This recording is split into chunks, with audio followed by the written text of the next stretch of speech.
Hello everyone, I'm here to reveal some deep secret that my spirit guide has revealed to me concerning dreadlocks. Okay, because some of you guys, you carry dreadlocks but you don't know the meaning of dreadlocks. You just think that it's for fancy, you like how it looks like. Okay, why are my spirit teaching me about dreadlocks? Because recently my hair have been turning dressed, naturally, without me doing anything, to it. When I sleep, it's like when I wake up, some spirits have turn my hair to dreads, So I was wondering why is this happening? So I did divination, okay, to find out why. And the spirit wants me to carry my dreads again because I was born with dreadlocks and my parents had to do sacrifices in order for them to cut my hair. Okay, so that's why I don't have dreads. So anyway, after the sacrifice, I've carried my natural hair for years without no problem. But since I've become spiritual for about a year now, my hair has been struggling to keep the natural hair. The hair is just turning dread. And for the past 2 months, it's getting worse and worse. It's like when I wake up, I'm seeing something else. So anyway, after the divination and my spirit revealed that they want me to carry dreadlocks. So me too, as a curious person, I'm always curious, I don't know everything, but I know that my spirit knows everything. So anyway, I asked the spirit, why do they want me to carry dreadlock? What is the meaning of these dreadlocks? Because especially I know that it's not going to look good on me. Okay, so the spirit sat me just like a little kid, like parents will sit you down and start telling you bedtime stories or something like that. So my spirit sat me down and started teaching me that dreadlocks connects the individual that carries dreadlock to spiritual realm, deeper connection to spirit, to God, to deity. Okay, when you carry dreadlocks, it's like a channeling point to spiritual realm. Okay, it's a powerhouse with wisdom. So when you carry dreadlock, there is a lot of wisdom that is stored in there, especially when you're born, with dreadlocks. And your spiritual strength lies in that dreadlocks. Your spiritual calling and gifts are in that dreadlocks.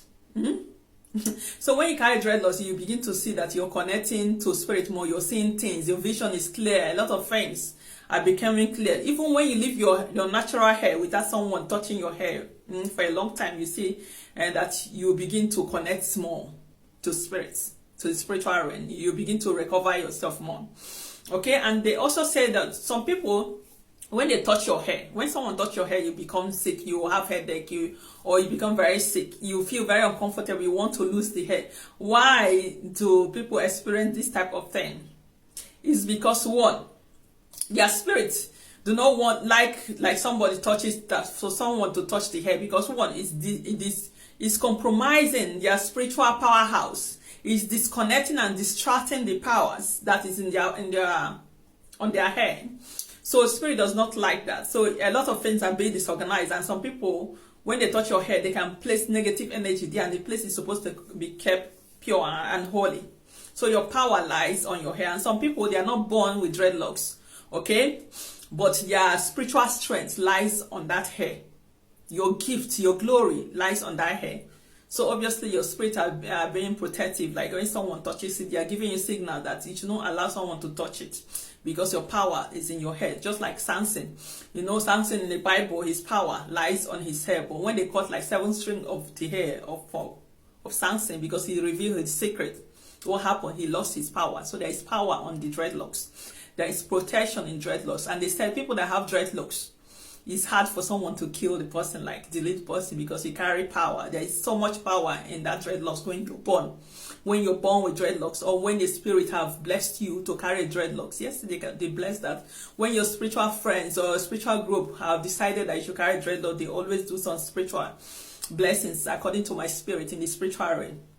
And this is why they have been turning my hair, braiding my hair, locking my hair, okay? So anyway, they said this is very powerful to have dreadlocks, to keep the dreadlocks, okay?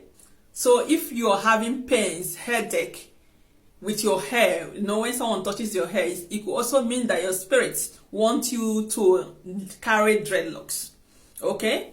Maybe they want you to carry dreadlocks, or they don't want someone to touch it because of your glory that lies there. So it's best for you to go and do divination, or ask the spirit and what they want you to do with your head. Do they want you to carry the dreads, or they just don't want people touching it?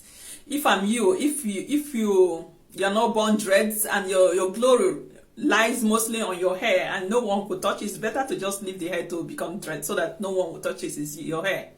Because when they touch it, they'll be stealing some of your blessings. You know, I thought about hair before in my previous video about how people steal people's hair in the salon to use for their glory. This is also one of it. Okay, so if you're having pains, it could mean that the spirit are saying, don't touch this hair. This is untouchable hair. Leave your hair to grow naturally. Let it become dreads. Because this is your powerhouse. This is where all your spiritual strength lies. Don't touch it. Don't let anyone touch it. So instead of you cutting your hair, it's better to leave it to become dread. Nowadays they have modern dreads. According to what I've been going through all the pictures on the Google. Oh my God, how am I going to look like? And then I realized that some of them look good. You know, you just have to make the hair to position the way you want it to be in the beginning, so that when it's growing, it will grow to that form. So anyway, I made some other lists that my spirit told me about these dreadlocks. Okay, some people are born with these dreadlocks. Okay, why some people in a certain stage in their life, spirit can decide if they become spiritual. It can decide, or if they reach a certain stage in their life, spirit can decide for the person to carry dreads, especially spiritual people. I also was taught that there are groups. These dreadlocks, people that are born with dreadlocks, they have spiritual groups actually. And those spiritual groups also can decide that they want you to connect deeper to them or with them.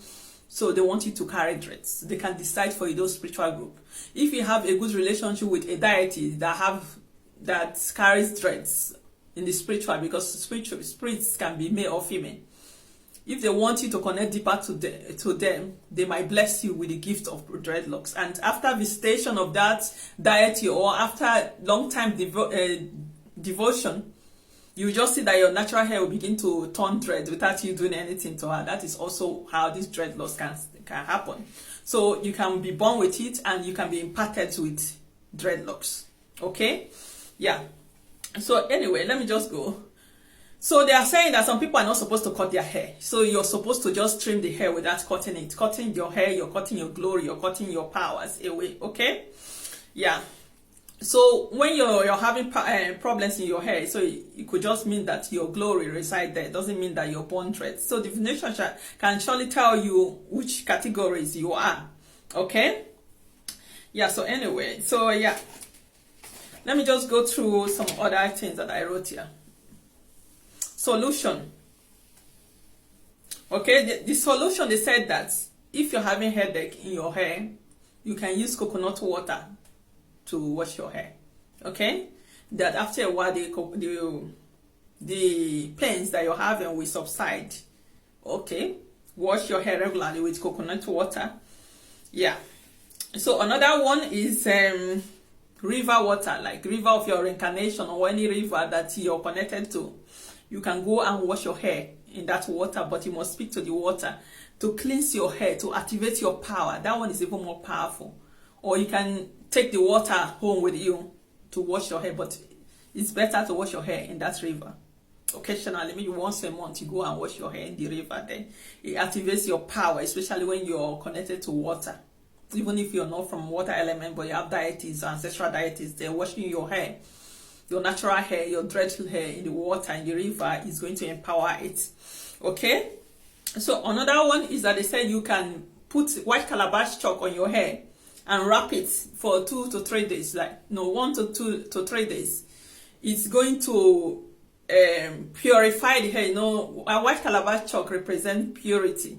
It purifies the hair, it makes it holy, it makes you, in the spiritual realm, it makes you a holy person.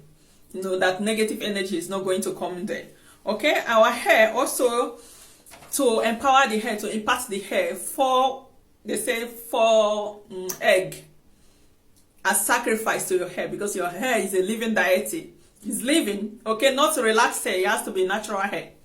You can use 4 eggs to give sacrifice to dye your hair, to make your powers more active. Okay, or even to do animal sacrifices on your hair. Yes, that is what they told me. You know, to make the power more powerful. So these are the few things that they have taught me. If they teach me more, I'm going to bring it more. So our hair is so